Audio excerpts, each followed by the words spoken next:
Eastern railway Sealdah ডিভিশনের একজন officer তার নিজের সহকর্মীদের জন্য একটি চিঠি দিয়েছিলেন যে যাতে পাংচুয়ালিটিটা মেনটেন করা যায় এবং ট্রেন অযথা লেট না হয়।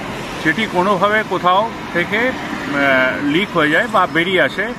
কিছু কিছু সংবাদ মাধ্যম বা কিছু কিছু সংগঠন এটা হাতে পেয়ে যায় এবং এটি অপপ্রচার চালানো হয়। আবারও বলছি, অপপ্রচার, মিথ্যে অপপ্রচার চালানো হয় যে শিয়ালদা ডিভিশনে ট্রেন এবার থেকে 30 সেকেন্ড থামবে। এটি ভুল, বিভ্রান্তিকর, অসত্য, মিথ্যা রটনা।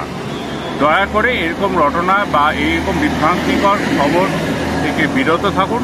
শিয়ালদা ডিভিশন এবং পূর্ব রেলে কোথাও, আমি দায়িত্ব নিয়ে বলছি, কোথাও এরকম কোনো সিদ্ধান্ত হয়নি যেখানে ট্রেন 30 সেকেন্ড দাঁড়াবে এবং যাত্রীদের অসুবিধা হবে। যাত্রীদের সেফ রাখা, যাত্রীদের নিয়ে যাওয়া দায়িত্ব সেফলি, এটা পূর্ব রেলের কাজ এবং পূর্ব রেল করে থাকে এবং করবেও ভবিষ্যতে।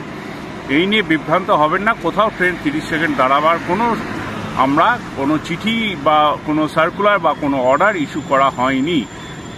আমরা সবসময় চাই যাত্রীদের সেফলি আমরা নিয়ে যেতে পারি তাদের গন্তব্যস্থলে এবং আমরা চাই পাংচুয়ালিটিও মেনটেন হোক। আমাদের রেলওয়ে কর্মচারীরা প্রচুর মেহনত করেন, প্রচুর খাটেন। তাদের এই চেষ্টা, যেটা আমরা করার চেষ্টা করছি যে স্মুথলি ট্রেনকে সার্ভিসেস আমরা মেনটেন করার জন্য, সেটাকে এই অপপ্রচার দিয়ে ভেঙে দেবেন না। এইটাই আমাদের অনুরোধ। আমাদের যে চেষ্টা সেটাতে আপনারা সহযোগিতা করুন, কিন্তু এইরকম বিভ্রান্তিকর খবর ছড়াবেন না। ধন্যবাদ। দাবি ত্যাগ। এই চ্যানেল কোনো প্রচার করে না হিংসাত্মক, ক্ষতিকারক বা অবৈধ কার্যকলাপ। এই চ্যানেল দ্বারা প্রদত্ত সমস্ত বিষয়বস্তু শুধুমাত্র একটি শিক্ষামূলক উদ্দেশ্যের জন্য। ধন্যবাদ। শুভেচ্ছা। টিম আমার বাংলা নিউজ।